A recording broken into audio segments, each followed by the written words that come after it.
Welcome and thank you for joining me for this video on 12 ways to fund your business needs, brought to you by Constructum Online Learning.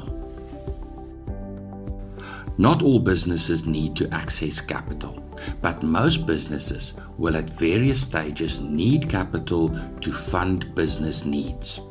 How and where do you secure funding? In this video, I address 12 funding options, together with some thoughts on the pros and cons of each option. Securing a funding option is often going to be dependent on where your business is at on its journey. Are you at the beginning of your story? You have an idea for a product or service, but are yet to launch your enterprise? Or have you launched the business as a startup?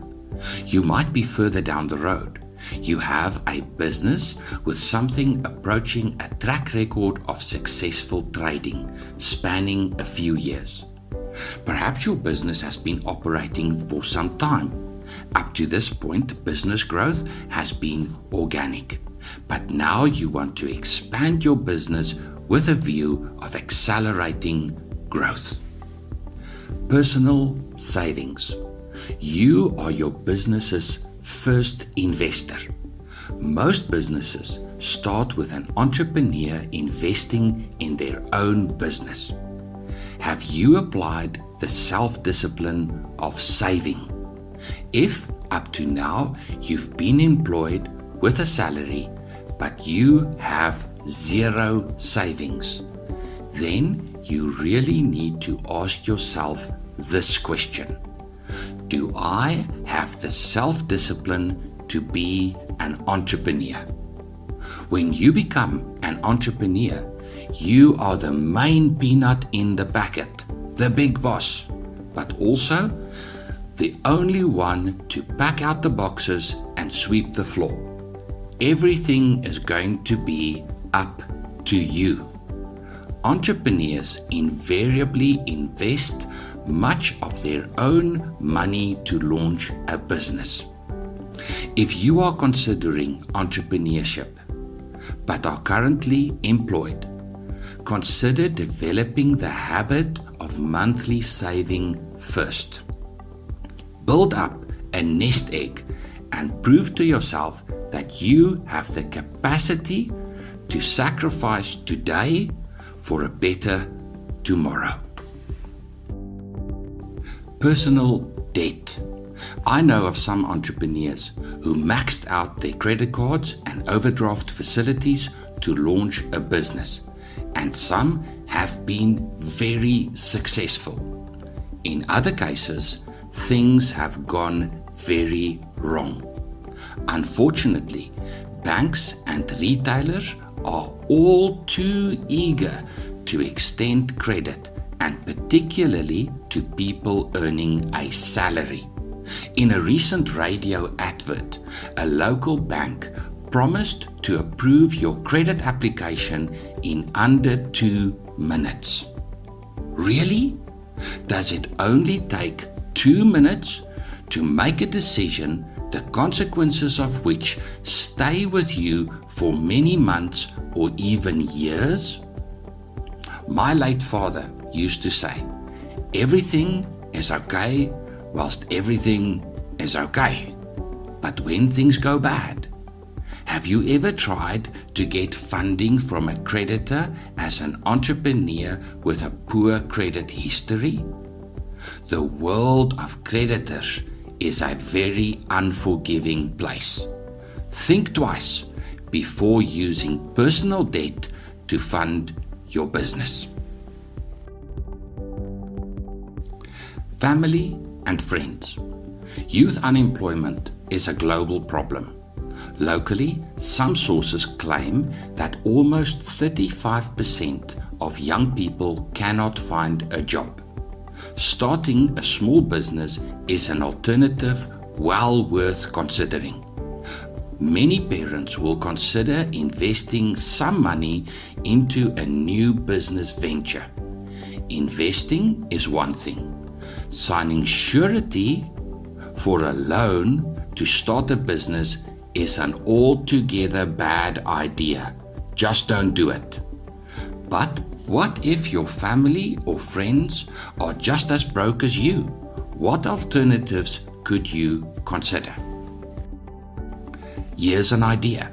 Start by choosing a specific field that interests you. It could be anything.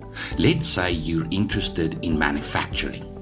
Identify a couple of businesses in your area that supplies products to manufacturers. Find out who at these suppliers are the sales managers. Get their contact details.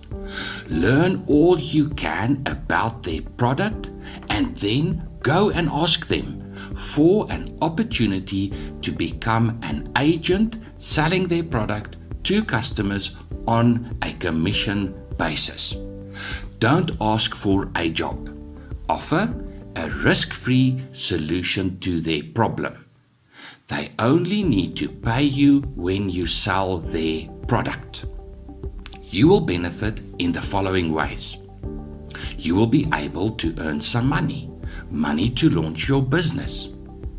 You will also learn to sell. Selling is perhaps one of the most important skills that you can develop as an entrepreneur. You will get an opportunity to meet the decision makers in manufacturing businesses. When you go to sell to them, you can learn from them. In future, you might be able to do business with them. People buy from people they know and like. Get your foot in the door. Sale of assets. Do you own valuable assets? Why not sell these assets to raise capital for your business venture? Before you ask others, financiers and investors, to commit their money to your venture, why not invest your own money?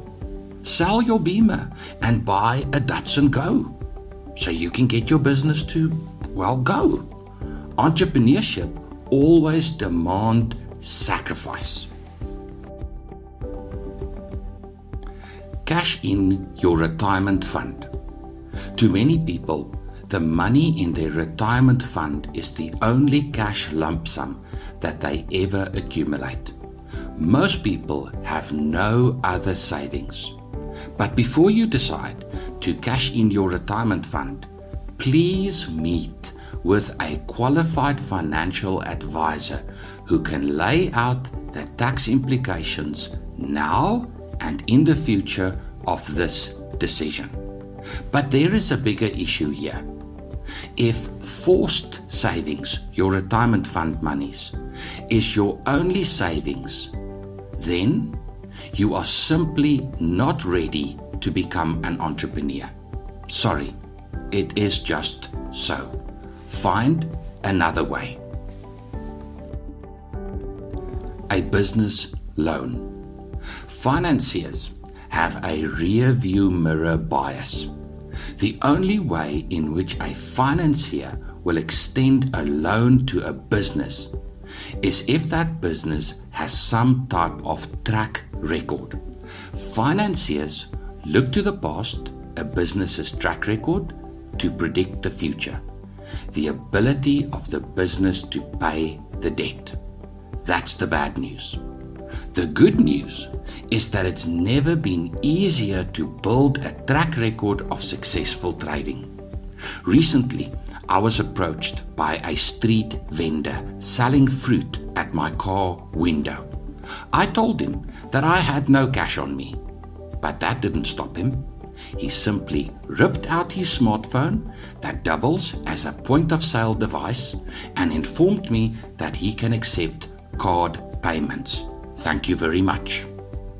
Recently, financiers started to accept point-of-sale data over 6 months as proof of successful trading for small business loans. Start your business right. When you launch your business, open a business bank account. Incentivize your customers to make electronic payments to this account and only pay business-related expenses from this account.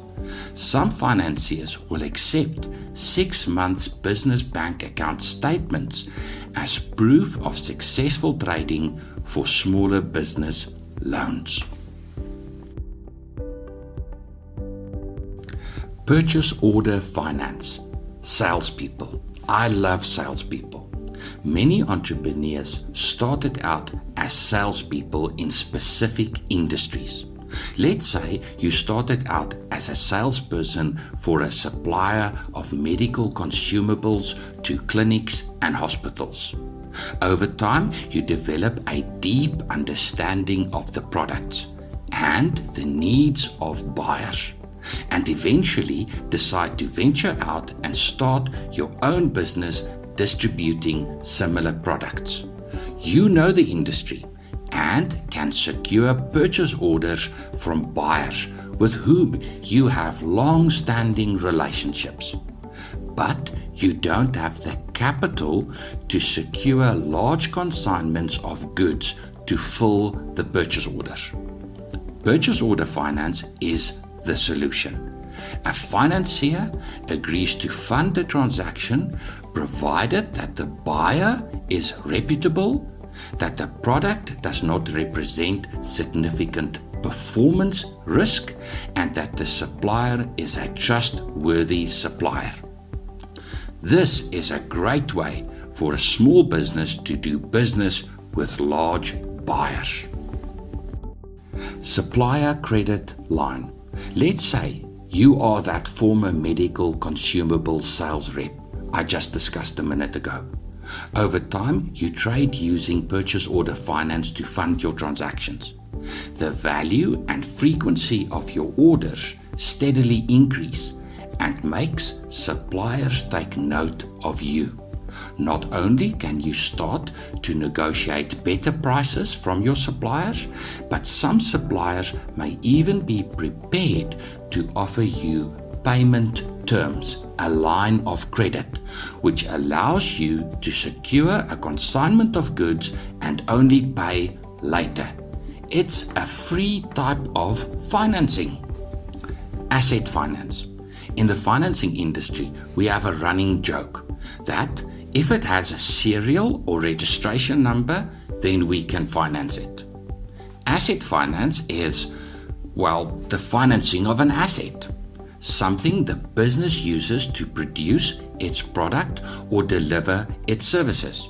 A logistics company uses delivery vehicles to do its business, but the business must invest capital to acquire the delivery vehicle. Capital that the business may not have or might rather use to fund its day-to-day operations. There are many types of asset finance. A business can buy an asset by way of an installment credit agreement, essentially a term loan, or the business might secure a capital or finance lease.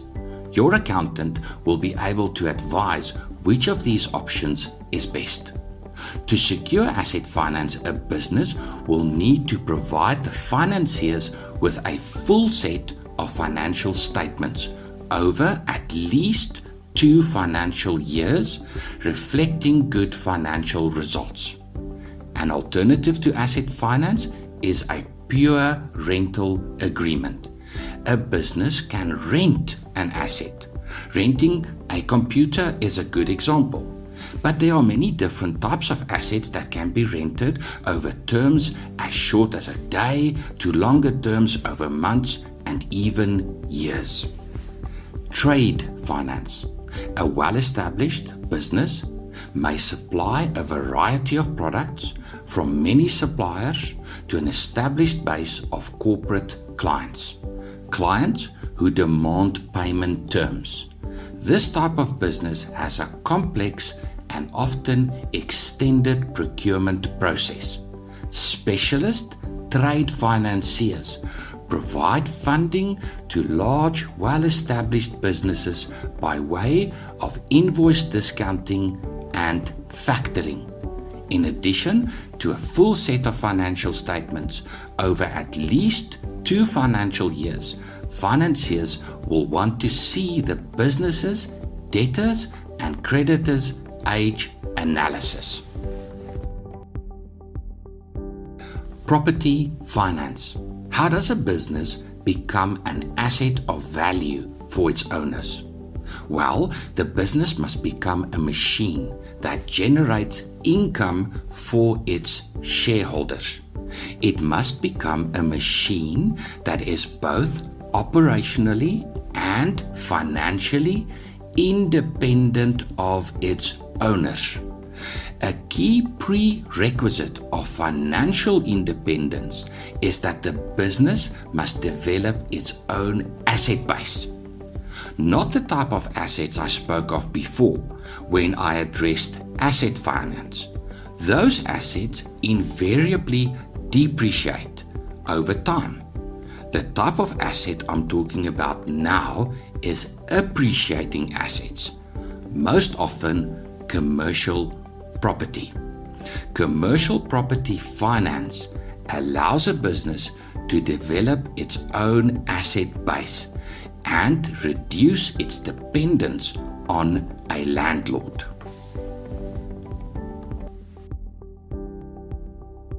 An investor. Real life is not Shark Tank.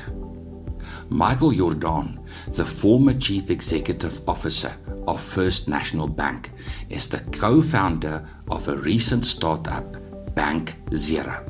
This guy has decades of experience in banking. He has all the credentials you might imagine a business leader would need to secure funding from investors for his startup.